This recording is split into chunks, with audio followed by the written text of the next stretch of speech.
Junebug 2005, Doubt 2008, The Fighter 2010, The Master 2012, American Hustle 2013, Vice 2018. Yes, Amy Adams has earned 6 Academy Award nominations to date, along with 2 Emmy nominations, 7 BAFTA Award nominations, 9 Golden Globe Award nominations, 10 Screen Actors Guild Award nominations, and 11 Critics' Choice Award nominations.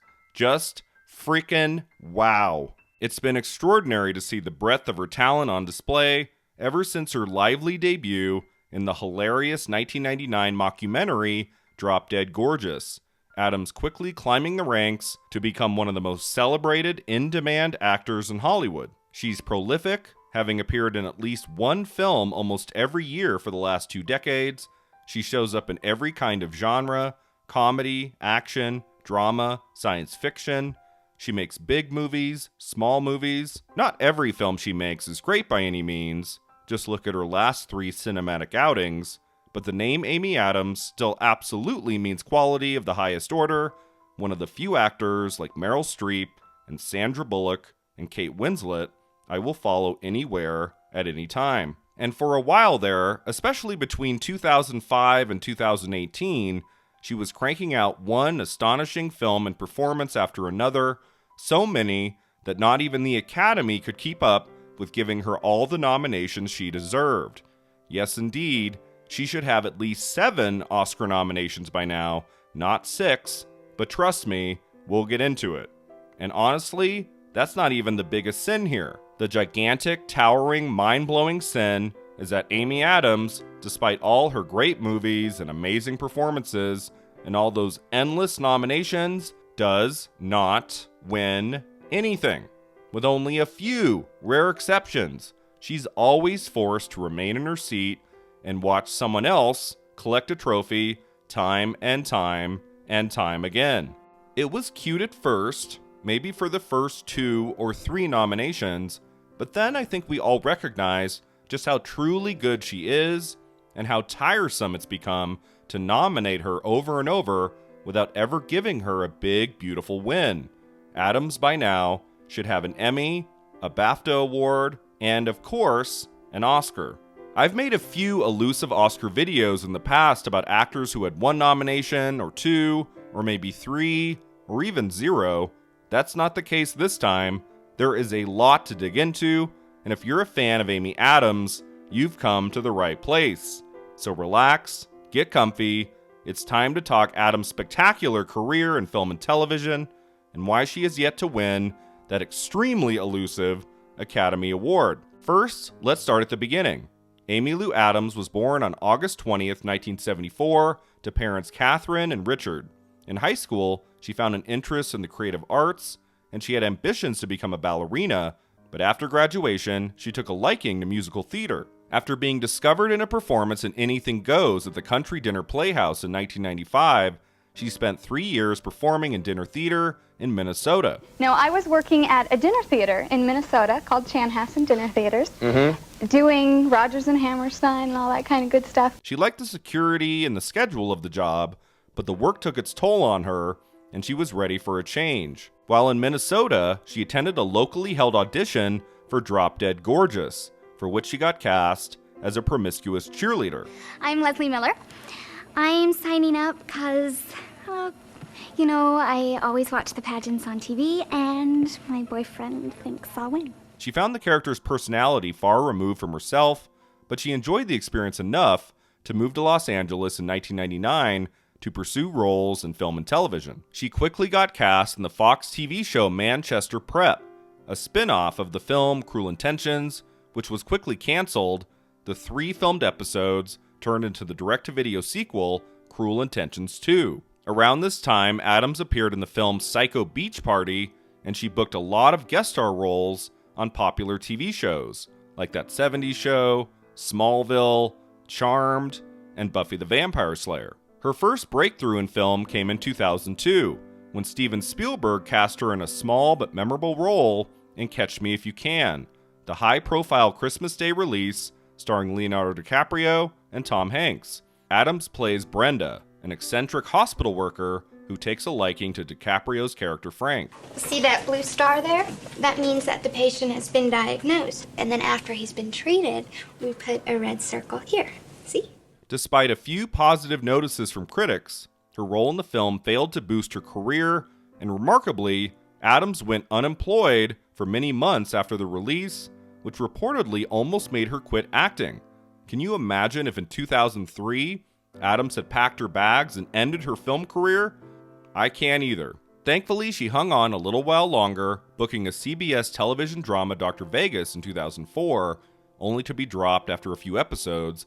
She appeared in a few more minor film roles, and then, at age 30, she received the part that would change her career trajectory forever.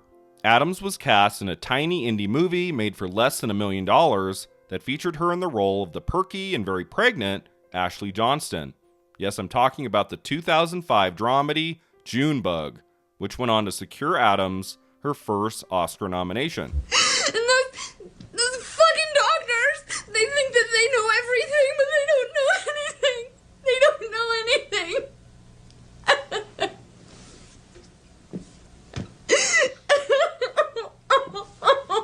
Strangely enough, I believe Addams' best chance to date of actually winning an Academy Award was on her first nomination for Junebug, mainly because there was a lot of chaos at award season, different people winning different prizes, unlike some of her later Oscar races where the same person was often winning in one ceremony after another. The 2006 award season also marked one of the few times Addams actually won a couple major prizes. She took the Independent Spirit Award that year, and she tied with Michelle Williams at the Critics' Choice Awards. It was just such a spirit on this film, and it's just so nice that people are seeing it, and that it just means so much to me.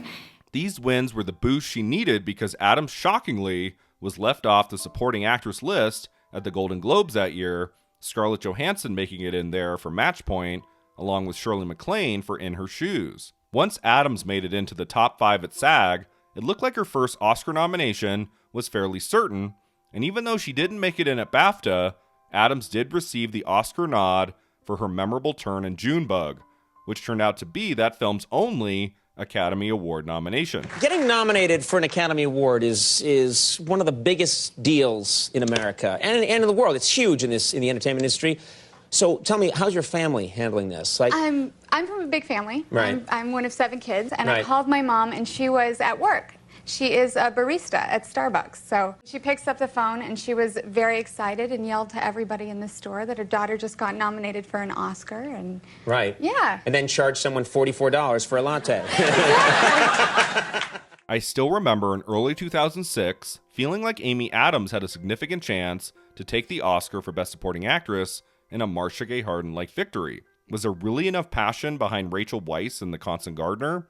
As it turned out, well, yes there was. Weisz won the Golden Globe and SAG Award, plus The Constant Gardener received 3 other Oscar nominations, including Best Adapted Screenplay, with Addams' name being left off the list at 2 big award shows, and her film not showing up anywhere else on Oscar nominations morning. In retrospect, Weisz's win makes sense. Thank you so much. Thank you.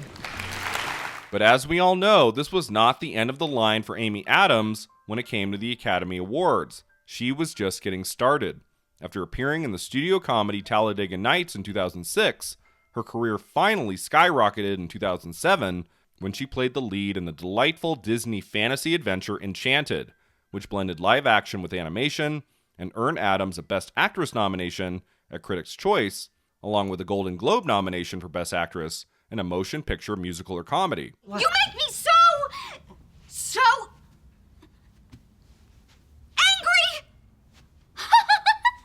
Taking almost $350 million worldwide, Enchanted was a huge hit at the end of 2007, a film that marked most of the world's true introduction to the magic of Amy Addams, and how exciting it is that 15 years later, we're getting Addams headlining the sequel, Disenchanted, coming soon to Disney+.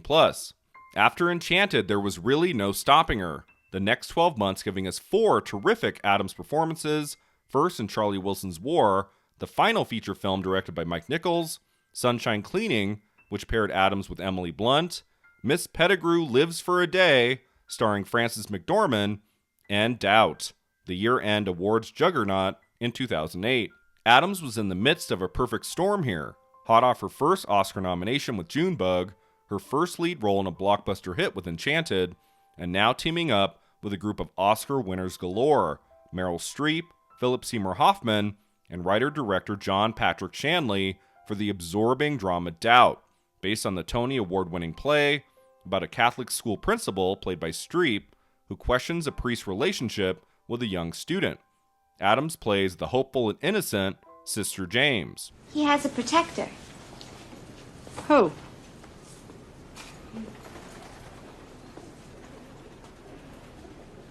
Father Flynn. Other actors might have been blown off the screen surrounded by these incredible powerhouse performances by Streep, Hoffman, and Viola Davis, who's incredible in her one major scene, but Amy Addams absolutely holds her own, giving her character a quiet intensity, her role perfectly integrated into the haunting narrative. According to IMDb, Philip Seymour Hoffman lobbied hard for Addams to be a part of the movie, even threatening to leave the project if she wasn't cast.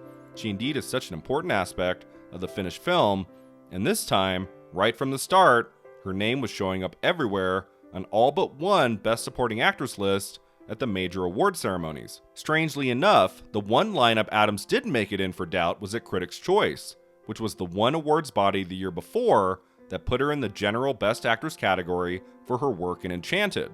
Go figure. But otherwise, there she was at the Golden Globes, at SAG, at BAFTA, and then, as expected, she received her second Oscar nomination, once again in the Supporting Actress category. Sadly, there wasn't a lot of suspense this time as to whether or not she could win. Addams was never going to win this Academy Award for two main reasons. First, she shared the category with Viola Davis, who gives a more explosive performance in the film, and second, this was the year where the category was owned for a long while by Kate Winslet for her turn in The Reader. When the Academy Awards decided to put her in the lead actress category, the way BAFTA did, everyone's second choice for supporting actress became Penelope Cruz for Vicky Cristina Barcelona. That amazing performance taking the prizes at BAFTA and the Oscars. It's not going to be 45 seconds. I can say that right now. Has anybody ever fainted here? Because I might be the first one. But I'm pretty sure Addams didn't feel too raw about her second big loss. She was in the club now, climbing the ranks of the A-list, filmmakers and casting directors recognizing that she could adeptly handle both drama and comedy. I mean, look at her two credits from 2009, Nora Ephron's Julie and Julia, and the giant holiday sequel, Night at the Museum, Battle of the Smithsonian, where Addams played Amelia Earhart. She didn't start 2010 well with the pan-comedy leap year, but she certainly ended the year well with yet another spectacular performance, this one in The Fighter, directed by David O. Russell and co-starring Mark Wahlberg, Christian Bale, and Melissa Leo, based on the true story of Mickey Ward, a boxer who tries to escape the shadow of his famous older boxing brother. Addams plays Mickey's bartender girlfriend, Charlene. All right. I drank too much. I worked in a lot of bars. And I ruined a lot of opportunities, but I'm trying to do something better here. And so is Mickey. So am I. With The Fighter, Addams continued what would become a trend for a while. One year where she makes a big studio comedy, the next year, Addams receiving another Oscar nomination for Best Supporting Actress. Enchanted, Doubt, Night at the Museum 2, The Fighter, The Muppets, The Master. Are we sensing a trend yet? It's almost like Addams didn't want to jump on the studio film train for too long and let people forget just how good she can be in a smaller, stellar drama. I think she gives one of her very best performances in The Fighter, so raw and real and gritty, many of her scenes crackling with great energy. It was yet another example of her talent on full display. And awards voters felt the same way because in early 2011, Addams for the first time got into the supporting actress category at all 5 of the major ceremonies: Golden Globes, Critics' Choice, SAG, BAFTA, and Oscars. And it's funny because without just one single element, this would have been Addams' year to sweep throughout the season. And this is your third nomination in 6 years. I mean, that's...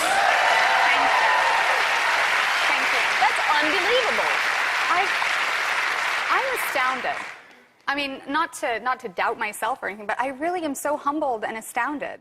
That single element, of course, being Melissa Leo, who won almost everything for her performance in the same film, The Fighter. Supporting actress was not overly competitive that year, Mila Kunis making it in for a while for Black Swan, until being passed over eventually for Haley Steinfeld in True Grit. You could argue without Melissa Leo in the mix that Helena Bonham Carter would have been the one to sweep many of the awards, since she did win at BAFTA that year, but I think with the great passion voters had for The Fighter, Christian Bale winning in Best Supporting Actor everywhere but at BAFTA, that Addams would have gotten a lot of love, certainly since she was now on her third Oscar nomination. Leo was only on her second after receiving a Best Actress nomination 2 years before for her mesmerizing turn in Frozen River, but at the end of the day, Leo's performance in The Fighter is not only fantastic, but it's also a lot bigger and flashier than Addams' performance. It didn't help Addams that Leo won at the Golden Globes, Critics' Choice, SAG.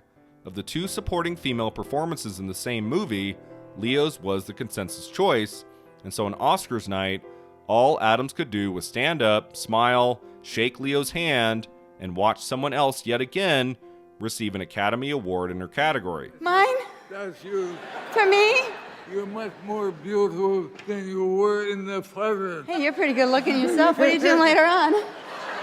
Her only credit in 2011 was the wonderful comedy The Muppets, which brought Addams back to Disney, and then in 2012, she was back in the dramas again, appearing in 3 that year: The Overlooked On the Road, the mostly forgotten Trouble with the Curve, and the pretty divisive but extremely well-made and well-acted The Master, directed by Paul Thomas Anderson, starring Joaquin Phoenix, and reuniting Addams with her Doubt co-star Philip Seymour Hoffman, in the story of a naval veteran who arrives home from war unsettled and uncertain of his future. Addams plays Peggy Dodd, wife of Lancaster, a charismatic leader of a cult called The Cause, which claims to cure serious illness and create world peace. This exercise will help you with your concentration. Look at my eyes. Of the many Oscar nominations Addams has received throughout the years, I would say this one was probably the most on the bubble, since she missed out on a nomination at SAG, Maggie Smith, the surprise nominee there, for the Best Exotic Marigold Hotel. And also the fact that The Master just wasn't as beloved a movie that award season the way Doubt and The Fighter were in the years before.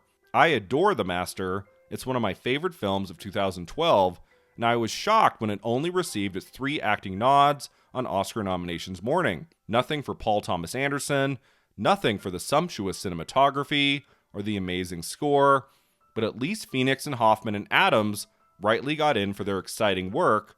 Addams now on her 4th Academy Award nomination in just 7 years. Pretty damn impressive. You know, I'm just really, really lucky. The right roles have come at the right time, and I had great guidance from friends and associates and people who've really dared me to take risks and challenged me to do more than that I think I can. And so it's never just an individual goal that I make for myself. They allow me to be a little bit more fearless. So I've just got a really great support system. Sadly, this was one of the races Amy Addams never had a chance. Like zero. Zilch. Mainly because Anne Hathaway swept in supporting actress in all 5 of the major ceremonies that year, and even if she hadn't, if Hathaway had somehow stumbled along the way, Sally Field was right there to collect a 3rd Oscar for her excellent work in Steven Spielberg's Lincoln. Even Jackie Weaver probably got more votes than Addams that year, since there was so much love for Silver Linings Playbook. Alas, if there was one silver lining here, no pun intended, it was that after 4 Oscar nominations, Addams was soon going to be looked at as overdue for a win, and at such a young age, she was clearly getting closer to that elusive Oscar. It came true. Thankfully, she got another chance at the Gold Trophy not another 2 years later, which seemed to be her Oscar schedule around then, but just 1 year later, when Addams received her 5th Academy Award nomination, her first ever, in the lead actress category for her electric and completely dazzling performance in David O. Russell's American Hustle, about a con man Irving, played by Christian Bale, and his seductive partner Sydney, played by Addams, who are both pushed into the world of Jersey power brokers and the mafia. We got the Bureau to park $2 million for 3 days. We've got the account numbers. We? Mean you and him? Yeah, we did it. Really? Yeah, me and that guy. American Hustle was a late-breaking phenomenon when it came to the 2014 award season. It was one of the last major films to be seen that year, not hitting theaters until the end of December. This wasn't a movie with only one standout performance. There were several, and the ones who got the most buzz by far were Jennifer Lawrence and Amy Adams. Just a few months after Lawrence's Oscar win for Best Actress for David O. Russell's previous movie, Silver Linings Playbook, Lawrence took home the Golden Globe for Best Supporting Actress for American Hustle. And then, that same night, after so many years of losses, Amy Adams finally won a major televised prize, Best Actress in a Motion Picture Comedy or Musical at the Golden Globes for her amazing performance in American Hustle. Her speech was warm, funny, and fantastic. I always cry when I'm not supposed to, and then when a director asks me to cry, I can't cry. It really sucks. 2013 really was Adams' most impressive year in film yet, appearing in the summer mega blockbuster Man of Steel, and then appearing at the end of the year not just in American Hustle, but also in the sublime science fiction drama Her, opposite Joaquin Phoenix. So yeah, 6 films in just 2 years, hot off her 4th Oscar nomination for The Master, returning once again to the Academy Awards for American Hustle. And since her first nomination for Junebug, Adams had a better shot this time than normal because there was so much love for her movie. American Hustle receiving a whopping 10 nominations total, David O. Russell managing the impressive feat of 2 straight years of directing actors to Oscar nods in all 4 of the acting categories. And for Silver Linings Playbook, Jennifer Lawrence won Best Actress. Could Adams do it for Hustle? Amy Adams for American Hustle. Any chance to kiss James Marsden? I'm excited. Sorry, Darren, you know it's true. I believe to this day, Amy Adams was in second place. And without one specific person in the mix at award season, Adams likely would have walked off with her first gold trophy. It would have given American Hustle its one and only win that night, a movie that got lots and lots of nominations, and yet ultimately went home with nothing. Adams was also way overdue. There was a ton of passion behind her performance. Her Golden Globe speech was excellent, and there wasn't much desire to give another Oscar to Meryl Streep, Judi Dench, or Sandra Bullock, 3 of the other actors in her category. I'd like to thank Alfonso Cuarón, whose vision, whose kindness, whose patience, whose brilliance, whose ability to strap me to every apparatus led me to the best place in my life on every level. But alas, this was the year of Cate Blanchett in Blue Jasmine, one of the best performances in a movie that entire decade. Everybody adores Blanchett, and although she already had an Oscar, it was in the supporting category, and there was likely thinking at the time that Blanchett, one of our finest actors, was deserving of a win in the lead category. Well, that crept up. I had a few vodkas under my belt, and here we are. But going beyond that, just to keep things really simple, Cate Blanchett that award season won everything. The Golden Globe Award for Best Actress in a Motion Picture Drama, plus the Critics' Choice Award, the SAG Award, and the BAFTA Award. Adams, on the other hand, surprisingly missed out on nominations at 2 of those important ceremonies. Critics' Choice, her slot there going to Brie Larson for Short Term 12, and SAG, her slot there going to Emma Thompson for Saving Mr. Banks. Sandra Bullock, on the other hand, got in everywhere, like Blanchett, for her career best performance in Gravity, so maybe she was in second place at the Oscars. I guess we'll never know. At the end of the day, Adams did get a little closer, but yet again walked away empty-handed for a 5th time. Amy Adams, everything you do, but your performance in American Hustle blew my mind. But that's okay. Adams didn't have to wait too long until she won something else. A year later, she took home another Golden Globe Award for Best Actress in a Motion Picture Musical or Comedy, this time for Big Eyes, the drama biopic about painter Margaret Keane, co-starring Christoph Waltz and directed by Tim Burton. Do you paint too?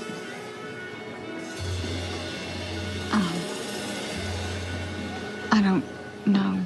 I feel so fortunate to be here and fortunate to play Margaret Keane, a woman who had such a quiet voice and such a strong heart and such a strong artistic vision, and ultimately was able to use her voice. This was a late 2014 release, and upon Adams' win at the Globes, it looked like she was headed toward her 6th Academy Award nomination, but Big Eyes, unlike, say, American Hustle, wasn't received that enthusiastically, It received somewhat positive notices, but there wasn't much passion behind it, and despite the Best Actress race in early 2015 not being as competitive as it normally is, Addams that season struggled to fight her way in. She was overlooked at Critics' Choice and SAG, Jennifer Aniston taking her slots there for the movie Cake, and by the time Addams was selected as one of the 5 Best Actresses of the Year at BAFTA, I think her momentum had all but vanished. Everyone's eyes on Julianne Moore that season, Marianne Cotillard, a surprise actress nominee on Oscar nominations morning. So yeah, Amy Addams, unfortunately, had to sit this one out. But in 2016, she was back again, similar to the trajectory she had in 2013, a DC mega blockbuster earlier in the year, Batman vs. Superman, followed in the fall by 2 awards-buzzy dramas, Arrival and Nocturnal Animals. All of us predicted before any of us had even seen Arrival or Nocturnal Animals that Amy Addams was certainly coming for her 6th Oscar nomination. The question at the time was for which movie? Both had genre elements, both were made by visionary directors, both featured Addams in a leading role.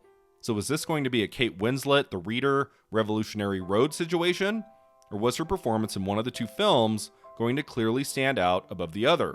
Arrival came first in November, and the reviews both for her performance and the film were rapturous. This was a truly special cinematic event, the story of a linguist named Louise who works with the military to communicate with extraterrestrial life forms when 12 mysterious spacecraft appear around the world. In 1770, Captain James Cook's ship ran aground off the coast of Australia, and he led a party into the country, and they met the Aboriginal people. One of the sailors pointed at the animals that hop around and put their babies in their pouch, and he asked what they were, and the Aborigines said, kangaroo. It wasn't until later that they learned that kangaroo means, I don't understand. Denis Villeneuve had been impressing audiences with one great movie after another, like Prisoners and Sicario, and this was arguably his finest work yet. Arrival working as a thriller, a gripping drama, a brilliant examination of grief and loss, and it featured what I believe to be Amy Addams' best performance on film to date. She's always been good, but this one really bowled me over like nothing else she'd done before. I walked out of that movie on opening weekend in a state of absolute certainty. Amy Addams was getting her 6th Oscar nomination, and I thought this time she could win. That fall season, Arrival would have been more than enough for fans of the actress, but then we got a second terrific drama featuring Addams in December, Nocturnal Animals, directed by Tom Ford and co-starring Jake Gyllenhaal, about an art gallery owner haunted by her ex-husband's novel. Why'd you give up on becoming an artist? Because I'm too cynical to be an artist. I think that to be really, really good, you have to come from someplace inside that I'm just not sure I have. I didn't love Nocturnal Animals as much as Arrival, but it was unique and creative, filled with excellent performances, especially by Aaron Taylor Johnson and Michael Shannon. I thought it might be a little too weird to gain much awards momentum, but I didn't feel that way about Arrival. I thought that one could go all the way. And thus I wasn't surprised when Arrival did well with nominations at the Golden Globes and Critics' Choice Awards. I was bummed when Arrival missed in Picture and Director at the Globes, but at least Addams made it in, and she did the same at Critics' Choice. And when Isabelle Huppert and Emma Stone won in the 2 Best Actress categories at the Globes, and Natalie Portman won Best Actress at Critics' Choice, I thought the actress winner at the Oscars was still anyone's game, that all Addams needed to do was win SAG or BAFTA, and then she could take the Academy Award. Addams showed up in the final 5 at SAG, and then she lost to Emma Stone. She was nominated at BAFTA too, where again, she lost to Stone. But still, a 6th Academy Award nomination for Addams was going to make my heart very happy. The consensus had been to look her over for Nocturnal Animals, and instead recognize her work in Arrival. That made sense to me. On Oscar nominations morning, I was ready to hear her name. And the nominees for lead actress are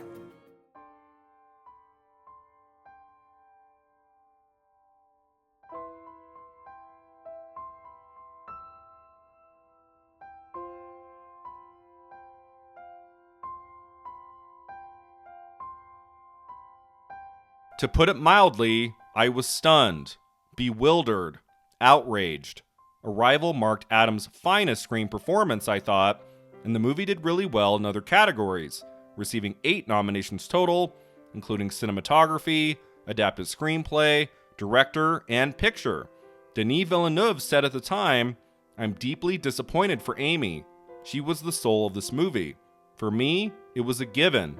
She had the movie on her shoulders. She's the one who made it happen. It's a strange feeling to celebrate and feel sad at the same time. It's how a lot of us who adored Arrival and Adams felt. I was happy for all the movie's nominations, but Adams missing out felt really wrong." So what the hell happened?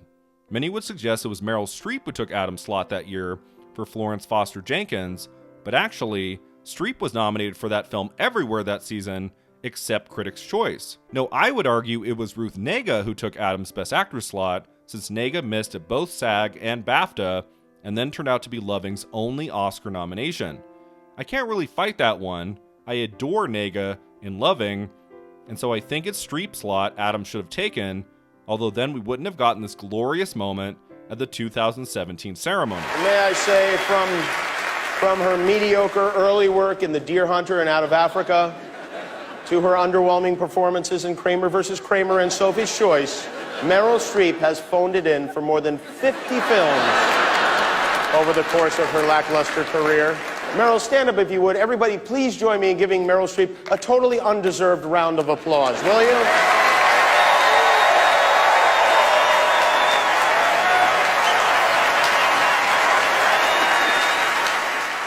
I don't know. It's hard to get too upset when an actor misses out on their 6th Oscar nomination, but in looking back at Amy Adams' amazing career, I just feel like an Academy Award nod for Arrival should be there.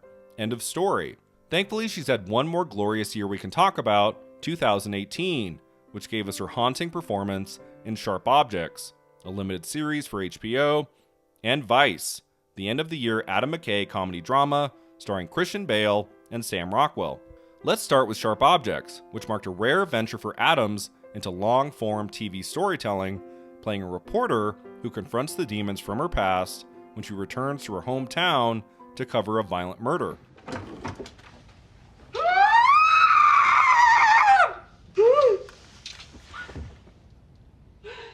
Based on the novel by Gillian Flynn, Sharp Objects is easily one of my favorite limited series of the last few years, and Adams once again is sensational. So compelling, so real at every moment. Her scenes with Patricia Clarkson, who plays her mother, are electric, and the direction by the late great Jean-Marc Vallée is masterful. She hadn't won an Oscar yet, but could Amy Adams win an Emmy? Once again, I think she got close. There was a lot of love for her performance, but it was going to be hard for anyone to beat 2 other acclaimed turns, Patricia Arquette, who won the Golden Globe for Escape from Dannemora, and Michelle Williams, who won the Emmy for Fosse Verdon. Adams did tie with Patricia Arquette at the Critics' Choice Awards for Best Actress in a Limited Series. At least that happened. My husband, Darren, and my daughter, Aviana, I love you, sweetie. Mwah, mwah, mwah. But sadly, that was the end of the line for Adams at award season. No Emmy this time around. But she was really busy around then, not only getting nominated left and right for Sharp Objects, but also for her terrific work in Vice, the satirical biopic about Dick Cheney, played by Christian Bale, and his wife Lynn, played by Adams. Okay, here's my plan. Right? Either you stand up straight, and you get your back straight, and you have the courage to become someone, or I'm gone. I was happy for Adams to get recognized once again, although this was definitely one of those performances I knew from the start was likely going to skate all the way through award season without a win. There wasn't a whole lot of passion behind this movie, certainly less than there was for Adam McKay's The Big Short 3 years prior. Vice did show up a lot throughout the award season, but its only major win was Christian Bale in the comedy or musical category at the Golden Globes. Amy, to Steve, to Sam, all of the other actors on this, to Dee Dee, to Jeremy and Brad. Still, it's impressive that Adams, for only the second time since The Fighter, was recognized at all 5 of the major award ceremonies, not missing anywhere, her Oscar nod that season for Vice becoming her 6th nomination overall. It's weird to think she kept showing up time and time again, but there was literally no suspense in Adams actually winning something, that season mostly belonging to Regina King, who won at the Golden Globes, Critics' Choice, and Oscars, Addams couldn't even win at SAG when Regina King wasn't nominated, losing to Emily Blunt for A Quiet Place, a performance that wasn't even recognized at the Academy Awards. But hey, at least Addams got in at the Oscars, something she shockingly wasn't able to do 2 years prior for Arrival, but then sadly, at the 2019 ceremony, she lost yet again. Had to clap for another winner yet again. Marina, Amy, Emma, Rachel, has been an honor to have my name be just said with yours. And as of this recording, she hasn't gotten a 7th Oscar nomination, and she hasn't come close to receiving that elusive Academy Award. Will winning an Academy Award define my life? I don't know, because I haven't won one, so I'll let you know if that ever happens. So far, not winning hasn't defined me, so I feel pretty okay with, more than okay. I feel super grateful and blessed to get to even work in this industry, let alone get to work with people of this caliber. And then on top of it, to receive anything on top of that is it's just beyond. I mean, I'm always grateful for it, but it doesn't define me, no. She's one of my all-time favorites, one of the best actors in the industry. She's made so many excellent choices, worked with so many great directors.